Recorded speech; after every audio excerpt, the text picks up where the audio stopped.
topic tonight is insects in our backyards, presented by a long-time off member, Liz Cameron, a retired biologist with a wide-ranging interest in all fauna and flora. She has studied and received qualifications in the fields of birds, reptiles and insects, and continues that interest by volunteering at the Australian Museum on a weekly basis in the insects department. Liz will illustrate some common and some less familiar insects and describe their roles in the environment. If you know the insects and maintain biodiversity in your garden, you may not need to use pesticides. And there's lots more to learn about creatures in local.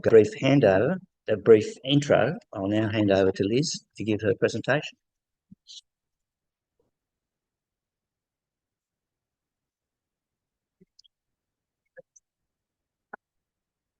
Thank you. Can everybody hear me?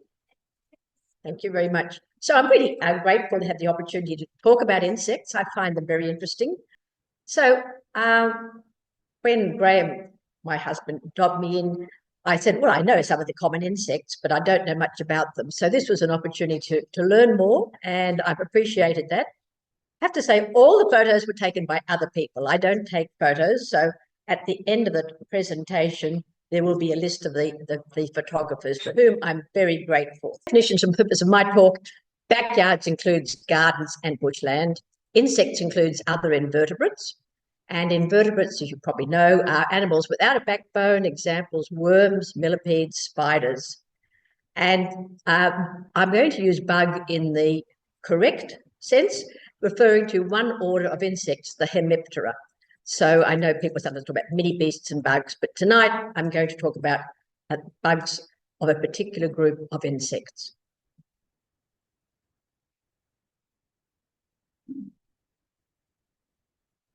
An example of biodiversity in our backyards, particularly in Brisbane, Jerry Colby-Williams, you probably know from Gardening Australia. Over 10 years, he recorded 420 species of animals and fungi, including 23 kinds of bees in Brisbane. And in another Brisbane garden, 3 enterprising young housemates who were locked up in COVID decided to list every animal and plant and fungus they could find in their garden and their house. So they ended up with a really impressive list of animals. But there are more species in the tropics, so we wouldn't find quite as many species perhaps in our backyards, but our backyards are still very rich in invertebrates if you know where to look for them and if you look after your garden for the wildlife as well as for the appearance. I'm emphasising biodiversity because it helps maintain balance in our environment. The more species in an ecosystem, the less vulnerable to a threat from an introduced pest or environmental disaster. An example is that there are many native bees and flies that can pollinate food crops, and there can be alternatives to honeybees, which have been impacted by varroa mites. So quite a bit of research is now going on in universities and other spots to look at the role of native bees and flies in pollination and perhaps to enhance their contribution. I've also got a quote there: learn the name of that creature before you kill it. You might be doing yourself a favour by leaving it alone. So again, the more different animals you have in the garden, if some are pests, if you look after the other insects, they will keep the pests in control. And this book that I've quoted, Jones, Elliott and Jones, is one of the books at the back of the room if you want to look at them afterwards. Now, there is a worldwide decline in insects. Graham reminded me to emphasise this. And it's a concern, particularly probably first noticed in Europe. An example was that people driving along in their cars no longer had the windscreen splattered with squashed insects in summertime. And that led them to do more research, and we're certainly conscious of it in Australia as well. But we can do some things in our gardens to help it. Please don't use pesticides if you can possibly avoid it, because it kills a wide range of insects, not just the one that you're looking at. And one can often remove excess pests by hand, well, with gloves, protective glasses, etc. But yes, so sometimes you can do that without having to use any pesticide. Depends on how big the tree is, etc. The entomologist at the museum used to say, well, you just consider that you've got insects a lot of caterpillars on your tree, consider it as a good prune. So next year they'll come back better than ever.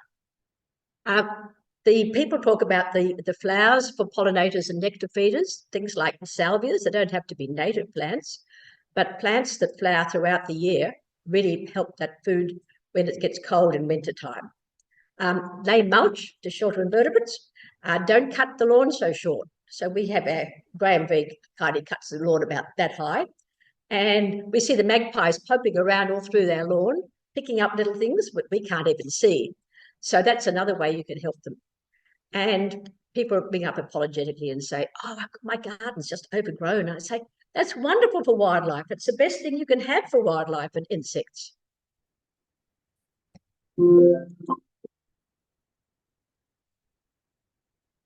So If anybody knows how to get rid of this, I'll be forever grateful. you've done it.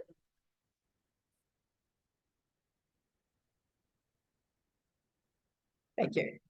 So some of the roles of backyard invertebrates, there's several ways you can look at invertebrates. You might just list them by the kind of animal they are, but I think it's more useful to look at what role they play in gardens and backyards. So there's the list. I'll go through it again as we pass through each group of the different roles. So conspicuous backyard invertebrates, you probably know the arachnids, mostly spiders. You might occasionally come across a scorpion. Insects, of course, are much more conspicuous usually, and those are the characteristics of them. Then the less conspicuous invertebrates, often the ones which might be under the leaf litter, only come out at night. They often need moisture, and they're more often vulnerable to desiccation. Now, the one at the bottom I wanted to show you, I don't seem to have a pointer. The one at the bottom is a crimson foot semi-slug.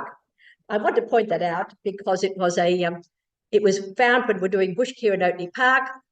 Jason Cockayne, you might remember from bush care in the past, he photographed it, and it's quite a harmless little one, but it's a native slug, snail slug, and it's a useful one to have around. So that was, thank you. Okay.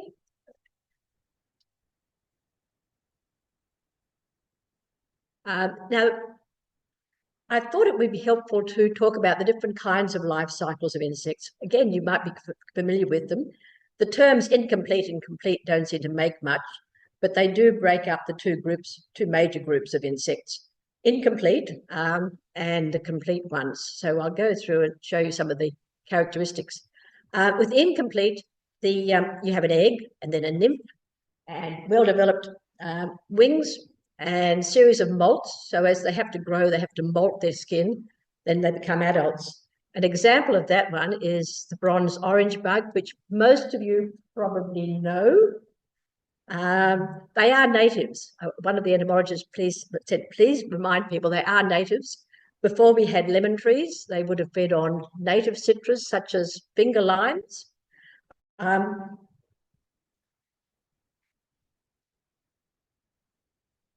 Okay, that's just to show you where the stick gland is, because if you've been unlucky enough to be hit by that, it's very unpleasant. It's very hard to get rid of dark brown fluid. And the other thing I wanted to point out, I mentioned bugs as a true group. They have this long mouth parts called piercing and sucking mouth parts. Many bugs pierce and suck juices out of plants, but some do it out of insects.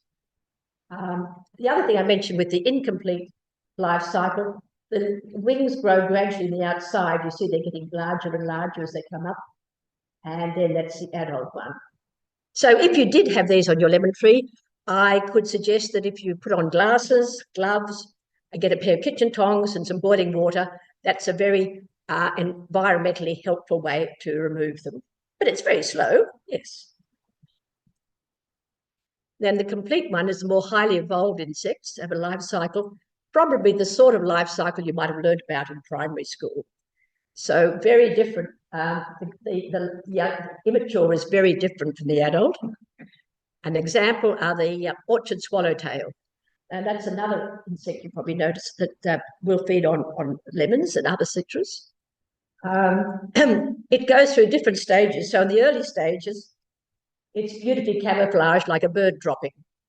As it gets larger, it's more conspicuous, but at that stage, it can suddenly shoot out these little red horns and produce a really unpleasant smell. So it's a good defense against predators.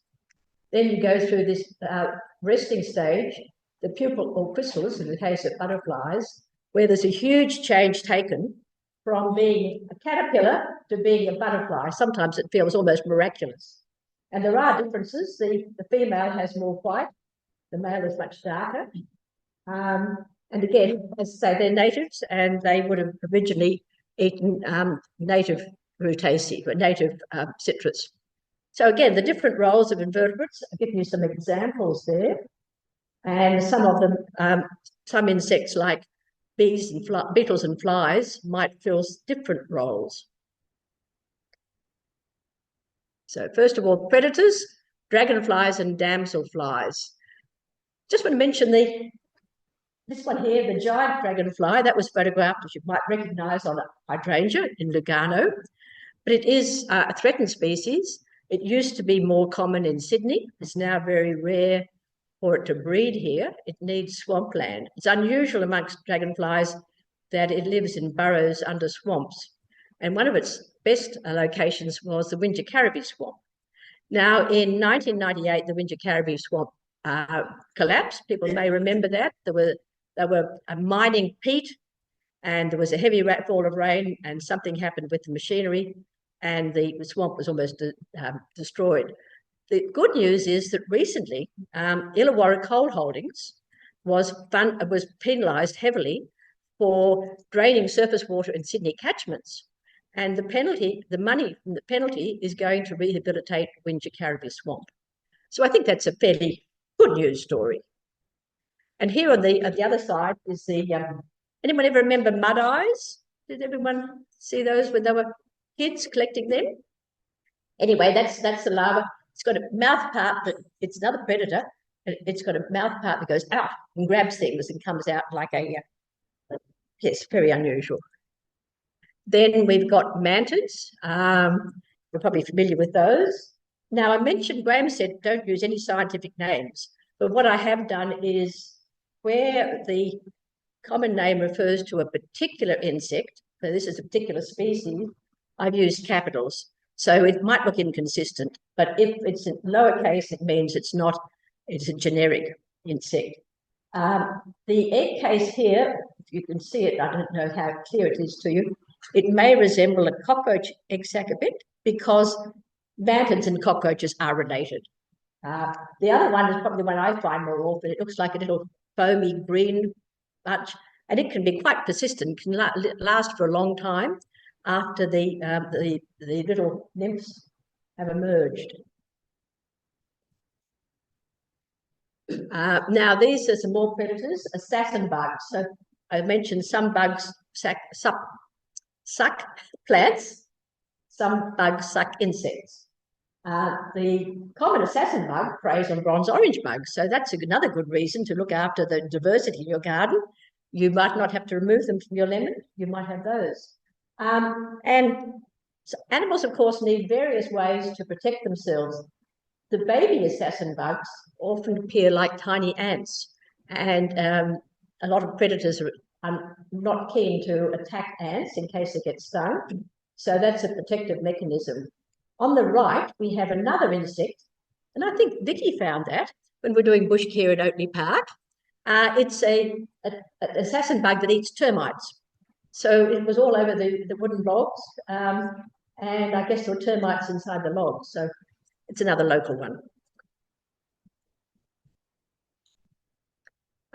Flies and lacewings.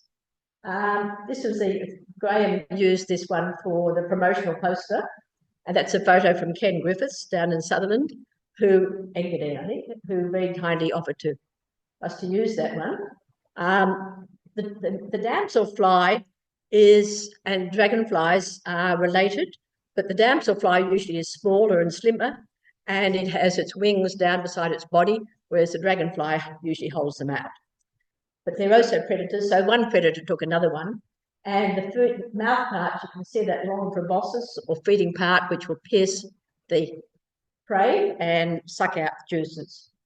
Now here we have a lacewing, which is another predator, but on soft-bodied insects. So it chews little things. And I think that's one of Graham Lauscher's photos from Lucas Heights when you were doing propagation. Okay, no one wants to own these, but I've used it. There's somebody's arm. I don't know if you can recognise your arm. And these are the eggs of the lacewing. You might have come across those sometimes in outside buildings. So they're rather pretty, like a horseshoe. And of course, the larvae of some of the lacewings are antlions. You probably often see the pets, but that's what the little antlion looks like, very fierce with big jaws. And most of the lacewing larvae look equally fierce. Spiders, you're probably familiar with these. The garden orb-weaver is the one that you go out in the garden during the day and it's very pleasant. You go out the next day and you run straight into a web because the garden orb-weavers tend to build their webs at night, and sometimes they take them in. They actually reel them in and eat them because there's protein in the silk. But as they get bigger, they sometimes leave them there. So you run splat into it when you're walking down the path. The leaf curling spiders are rather interesting in that they're adaptable too, and sometimes we find them using an old wet wipe or a snail shell instead of a leaf for their shelter. More spiders. These ones have more unusual feeding behaviours. Has anyone ever seen the net casting spider's cat's cradle? Yeah, so it's been very clever. You can see up here it's actually holding it with its legs, and sometimes they just leave them. I find them sometimes in the garden that have been left behind. So they drop that over like an ambush on their prey. And these ones are the magnificent spider. A friend in Lugano sent me a photo of those. They're the egg sacs, so they're quite conspicuous. The spiders are usually hiding, so you don't see them. But this is called a bowler spider. So it has a sticky, I better read what this says. It swings a centered sticky blob on the end of silk. So it swings it like that, and that allures moths. So the moths are caught on the sticky little blob. As far as the scorpion goes, you probably don't come across them very often, but Matt Allison found one in his home one night, and it was dead, I think, but he gave it to us for our photographic exhibition. So we had a few little samples of insect bits and pieces there in the photo exhibition up at Hurstfield a few years ago.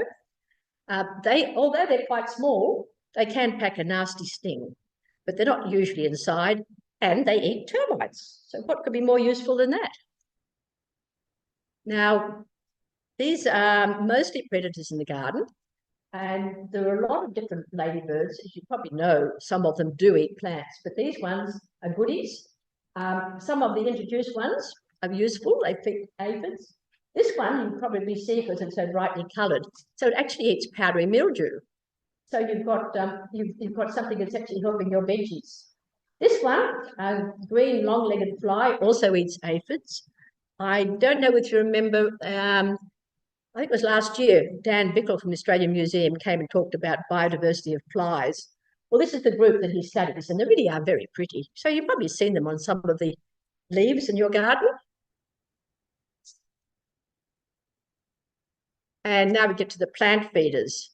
So the longicorn beetle larvae eats wood, and some species of longicorn beetle is having a very deleterious effect on the snow gums in Kosciuszko. I'm not sure which species it is, but it's damaging a lot of the snow gums, which have already been damaged by fire. This one is a photo from Lugano that Jan Douglas sent me, and that the adult feeds on pollen and nectar. So again, with this, the complete life cycles, the larvae and the adults might have very different food preferences. This one, brown stag beetle, related to scarab butt beetles, and that one we found in our garden. It had emerged from the casuarina tree, and the grub would have been feeding on the wood inside the casuarina. But a few days ago, we saw a yellow-tailed black cockatoo ripping a branch of another casuarina and left a hole. So I'm sure it was finding something like that. So again, the food for all sorts of animals.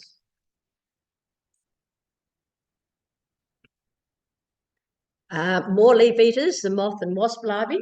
Just tonight, very suitably, Robin Starr sent me a photo of this animal, which her friend had photographed in Warriewood. And I said, oh, yes, I know that one.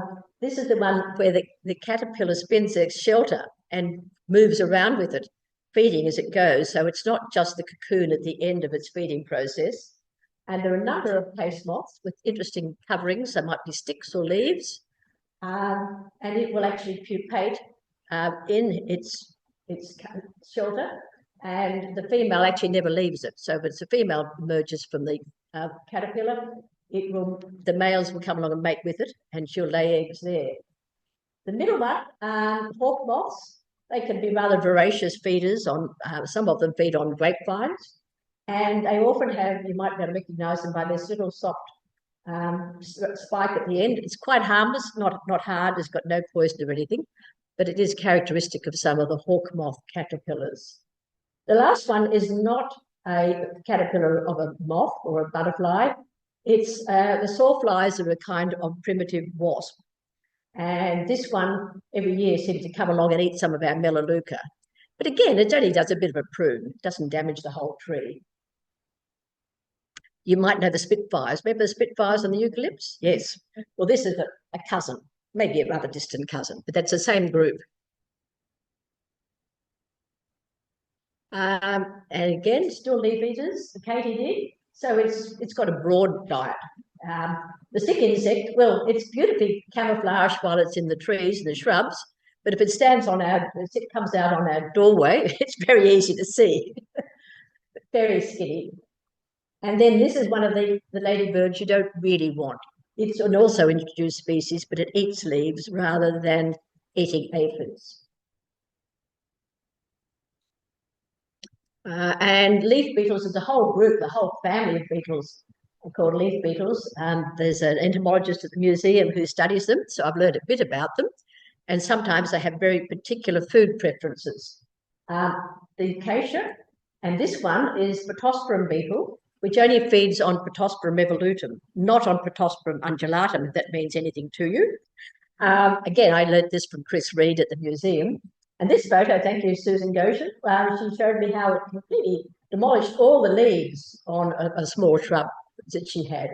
So again, they can have a lot of damage in the short term, but the plants normally recover. This one I'm not very pleased with, because the flea beetles, they're tiny, they're called flea beetles because they've got large hind legs and they sort of jump.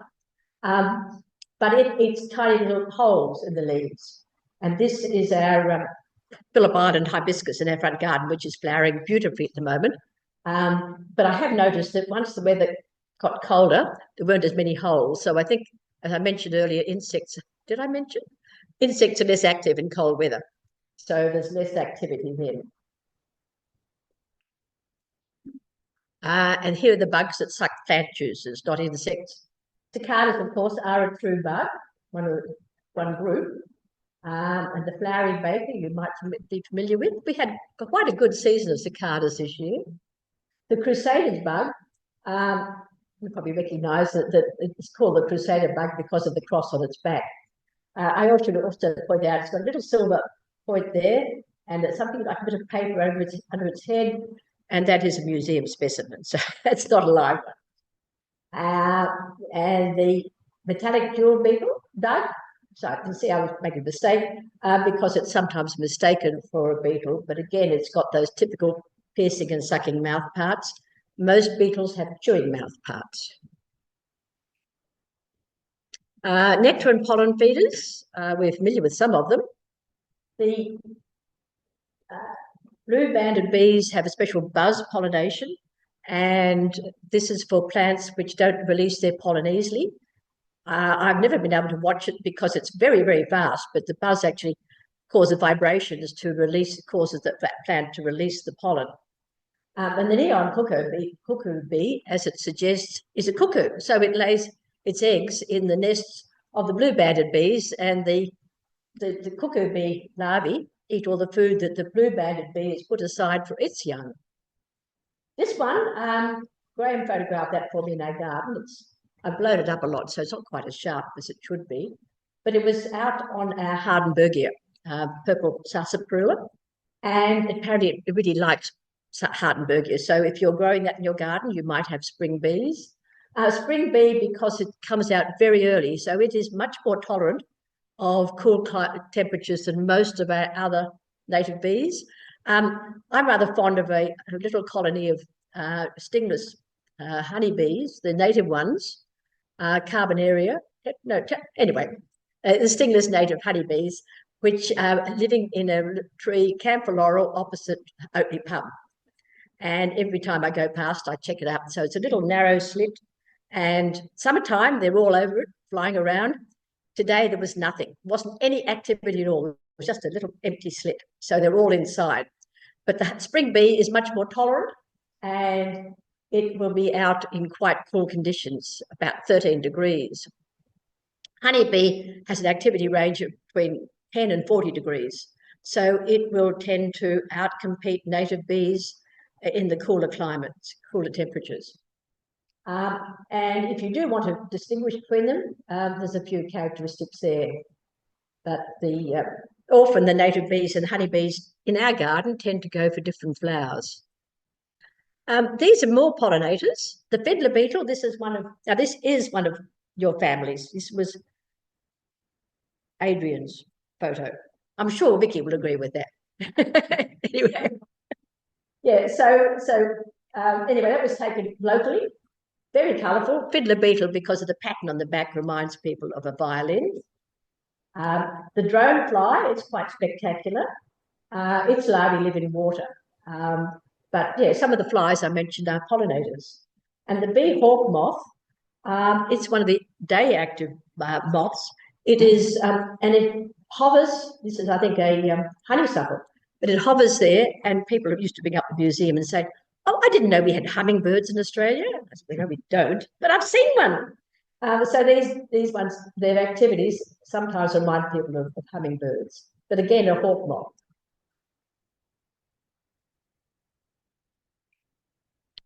The butterflies, which people probably think of as typical pollinators. The Jezebels, there's a group here, and the caterpillars all feed on mistletoe.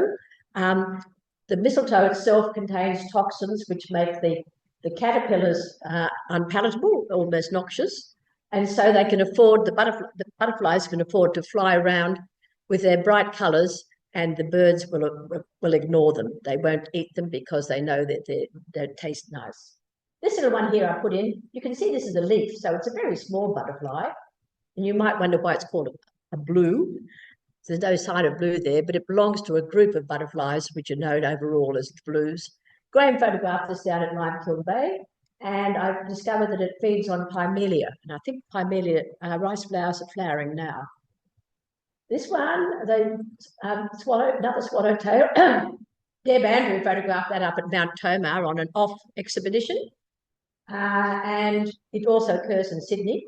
Again, it's a native butterfly which has adapted to feeding on introduced plants like camphor laurels. I say the butterfly, it's really the larvae. So sometimes the larvae have much more specific food preferences. The adults feed nectar from a wide range of plants. The nectar-feeding wasps, and there's a number of those. Most of them are solitary. You'll notice on the right the paper nest wasp, and because they're social animals, they tend to act together, and if you did disturb their nest, you could get stung rather nastily, but they usually mind their own business. The potter wasps will feed their larvae on caterpillars, and the paper nest wasps, they go and collect larvae, caterpillars, and bring them back to feed their larvae.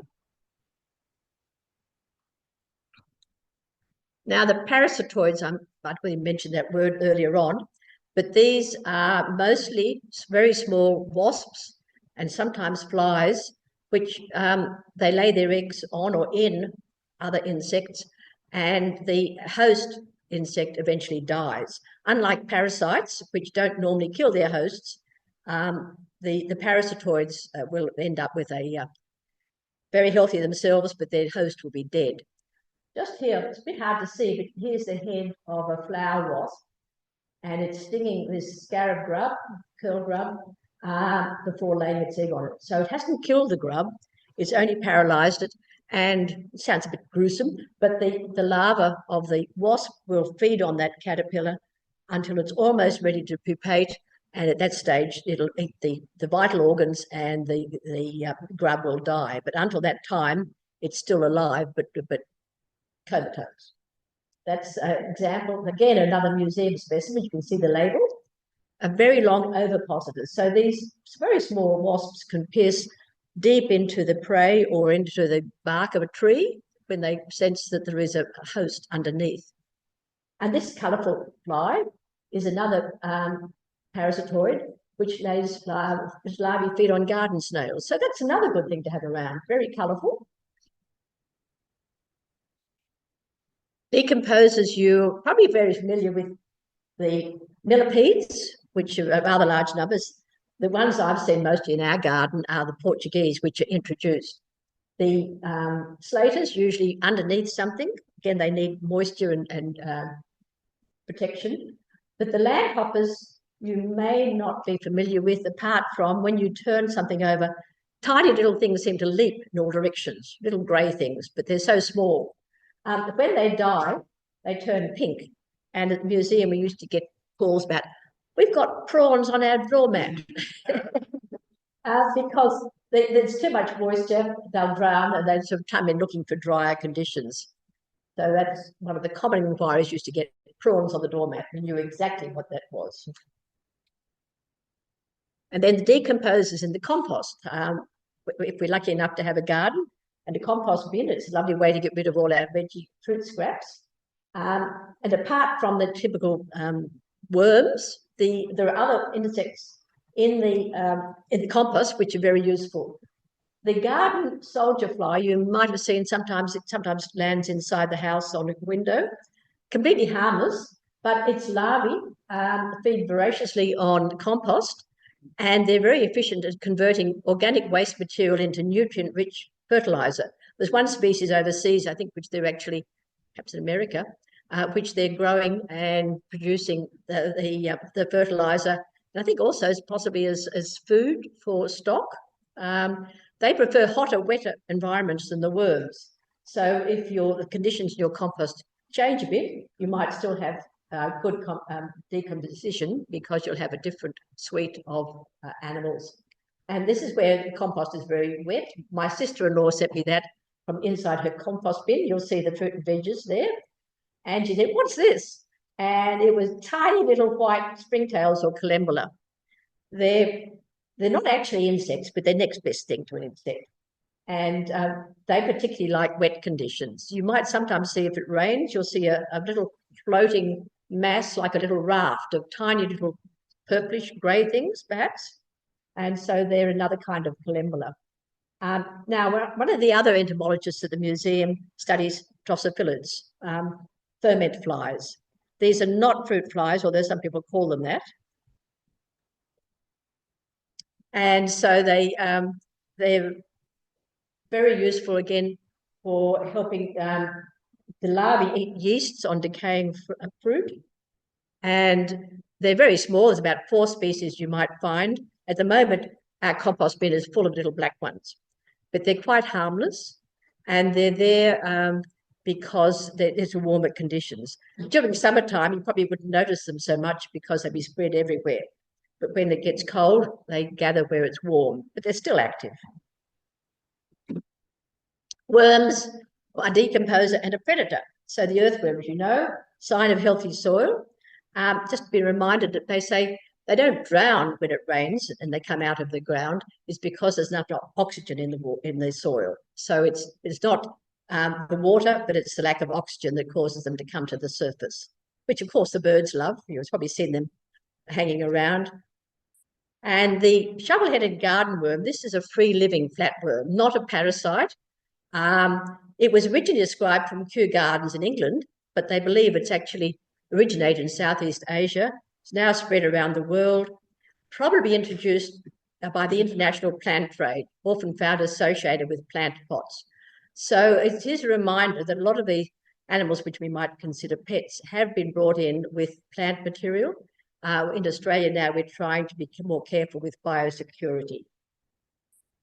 There's a few beetles that appear in large numbers in gardens, which might cause concern. The plague doesn't refer to what they might carry. It's simply that they occur in plague proportions. And they gather for mating, so they're not causing harm to the plants unless there are so many that they weigh the vegetation down. The little darkling beetle, again, is one that we often get inquiries about because it can appear in large numbers, quite small, quite pretty.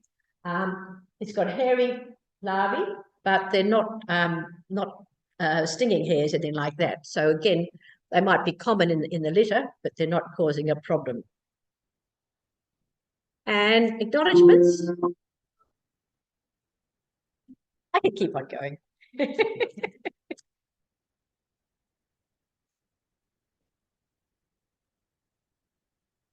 Thank you. So I'm very grateful to the following: Australian Museum, particularly where I worked for many years.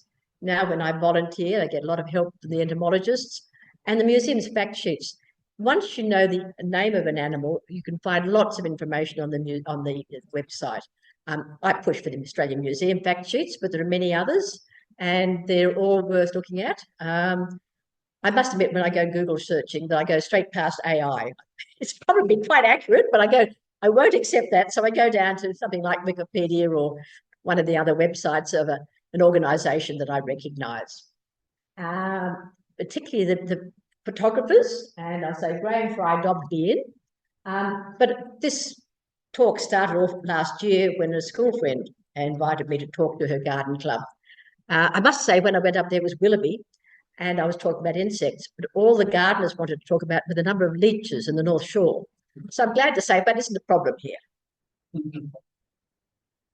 So I just run through, I give you a little few minutes just to read through those so that the photographers get credit. I didn't ask anyone's permission to use these photos, so I feel a bit guilty, but I think for the sake of education and sharing information, I don't think they'd mind.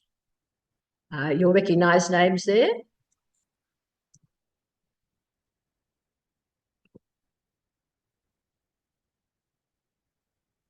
And that is the end.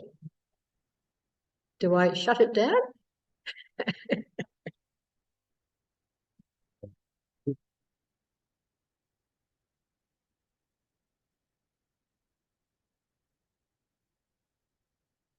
Take a few questions, Liz. Any questions? Could you come up here and we need to get it into the Zoom sound. That's what it's. Thanks. Just wanted to ask you about oh now I'm all this way. I forgot the bloody the spitfires. Sorry, there used to be prevalent. The black ones?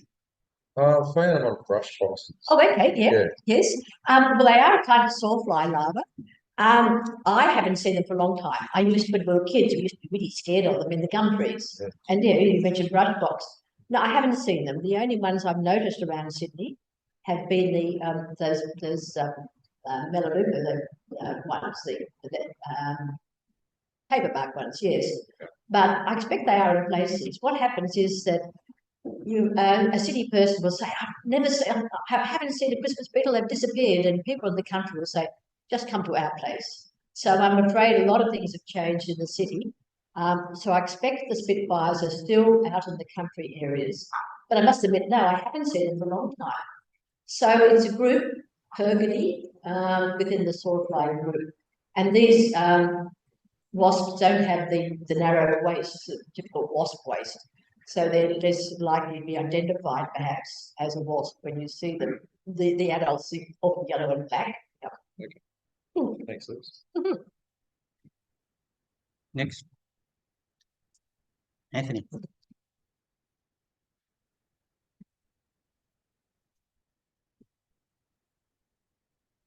So I have a caterpillar Oh, yeah. that you might be able to see. White-stemmed gum moth. Is it? It's about And they've got really prickly hairs. yes. And when they make their cocoons, they stick all those hairs through the cocoon, and then they put their cocoon on something like a ladder in your work shed. Oh, And when you go in and you put your hand on the ladder, you get a handful of those. Mm. You know, I've rattled on. No. It was in that eucalypt that it was actually in. Yes. So it's a stripy caterpillar about 100 millimeters long, absolutely stunning, and never saw it turn into the next. Okay, well, I'll show you a photo later on of the adult. Good. But yes, I've seen them in Mortdale Shopping Centre. Okay. So they are one of the ones which has persisted in the city. Yes. But thank you for that. Okay, well, yeah, white-stemmed gum moth. So the white stem refers to the gum, not the moth. Robin?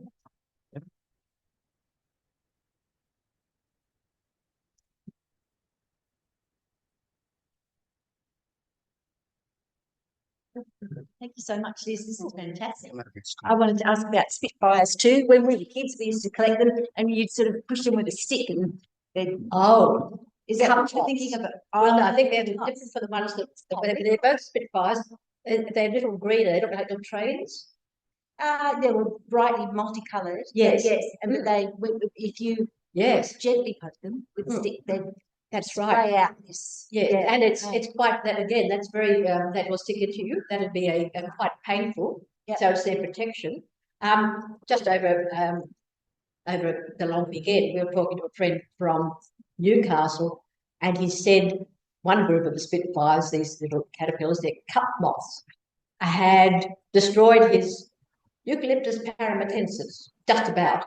So, and he showed me they had, when I say cup moth, they've got a little cocoon which is quite hard, it looks a bit like a cup with a little lid at the top, and they are. He sent me a few photos of those. So I said, I hope that next year that the tree will recover. But yes, that's right. They're cup moths, very colourful, and they look to me they look like little trains going along. Yeah. Oh, yeah, because it was Yeah. But anyway, I've got quite those two later on. Yeah, that's not my question. I get two for the price of one. I wanted to ask you about curl grubs or scarab beetles. Yes. So I did a bit of reading, and I think some of them might turn into Christmas beetles. Yeah. So thrilled to hear that the Christmas beetles are appearing somewhere else. Yes. But could you tell us I quite often find them in my pots, and I've heard other gardeners say, well, they're bad because they eat the roots and you should get rid of them, but don't really want to do that. Some of them turn into fiddler beetles. So those beautiful polished brown and lime green beetles that I showed you earlier, that one came from the low shed backyard. So there's a lot of different scarabs. There are some lawn scarabs where they chew the roots of the lawn, the grubs do, but other grubs might turn into one of these really beautiful beetles which feeds on flowers. So if you find them in your pots, I would look for a magpie. Magpies love them. So rather than kill them all, find something to eat them, or leave a few there. But as I say, the main thing is with pests, or what you feel are pests, is try to reduce the population. Don't kill everything.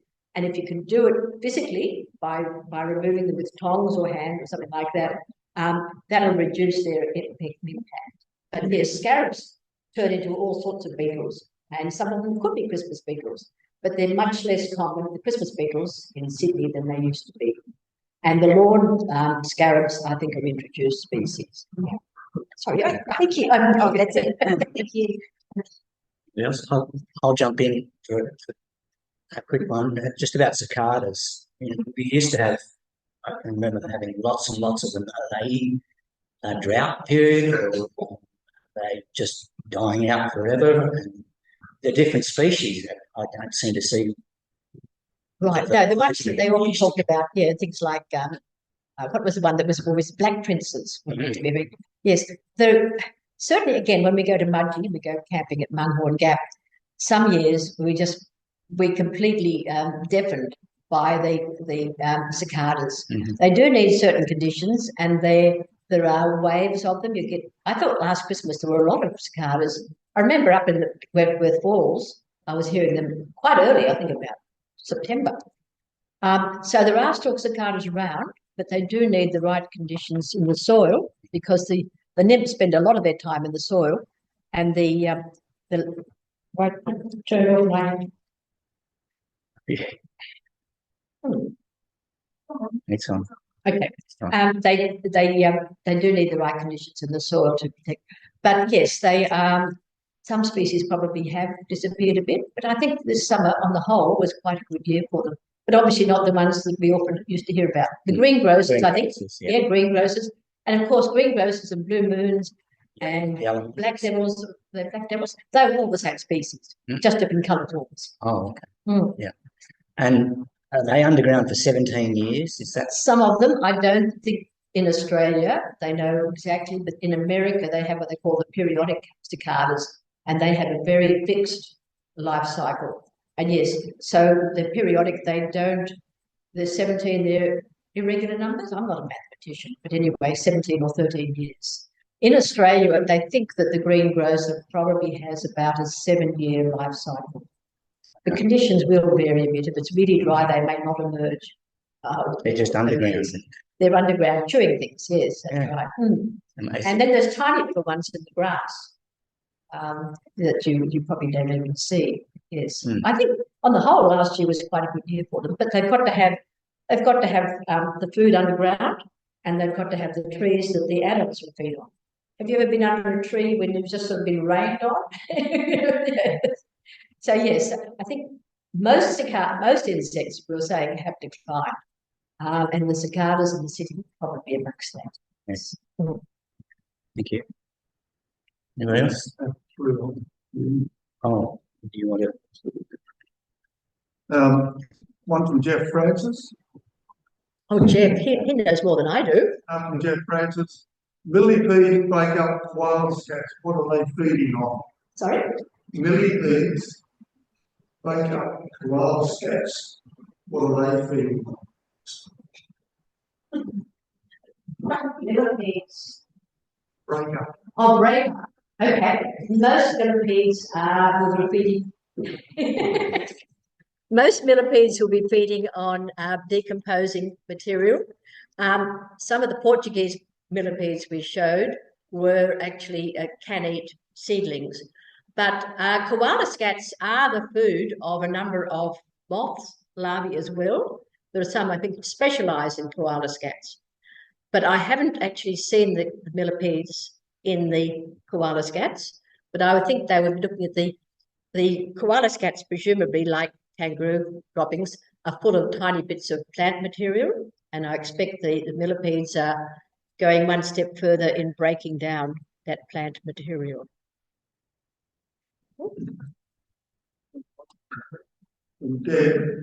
Liz, what do you think is the reason why greengrocer cicadas and emperor gum moths have disappeared? Well, Deb, I can assure you that it Wentworth Falls in about, I think it was September, October, quite early in the season. There were lots of greengrocers up there calling. So I think from the city, I think it could be a combination of conditions. There's not enough soil that is not exposed. It's all covered by concrete. Perhaps that's one of the explanations. But I say the city fauna seems to be deteriorating much more quickly than some of the rural, the areas in the countryside. There are still some fairly healthy populations of these insects. Emperor gum moths, I don't personally know them. I've never seen them, but I think in bushland and the outskirts of Sydney, you might still find them. But I can't comment on emperor gum moths because I've never seen one. I've only seen the pictures. Okay. So sorry, Deb, I haven't got a definitive answer. No, thanks. But I can assure you that I'm sure that they're still available, the greengrocers in country areas. Yeah, okay. Thanks, Liz.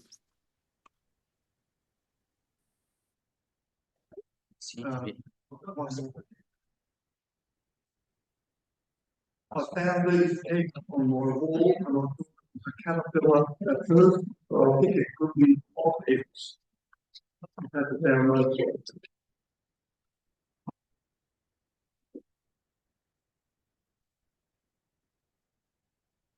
Yes.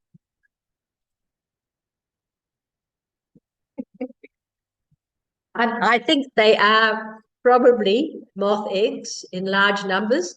Those hairy bits around them could be the hairs from the moth's, the cocoon from which the moth emerged.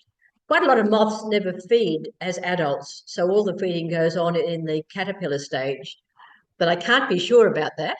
And with so many of the smaller animals, and there'd be a high attrition rate, so only a few of those eggs probably would hatch, and the larvae or the younger animals would only a few would survive.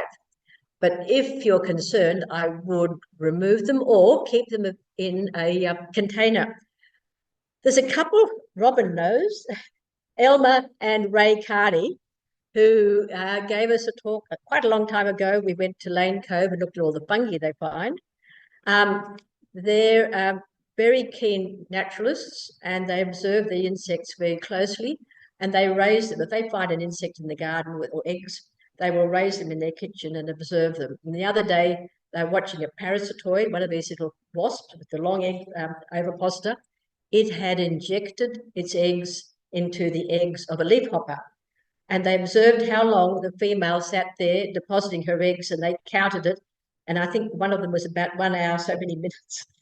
So Ray and Elmer, there's a great role for citizen scientists. They observe very carefully, they document, they photograph, and they share this with one of the entomologists at the museum, who really appreciates them and takes the time to absorb their information and record it. But this is important for citizen science. The next step would be to report it, if not to a museum entomologist, on iNaturalist. I personally haven't used that yet, but I do recommend it. And on the weekend, I heard that it was very reliable for posting photos and asking for information. You need a few people to agree on your identification. But iNaturalist is one way we can share more information about the invertebrates in our backyards. Thanks, Liz. That's been great. But just, we put to close it. Plenty of green roses around Campbelltown and Apple Muff. Yeah, oh, Jeff Francis. Okay. Yeah. Well, just pull this out or wait till it's closed.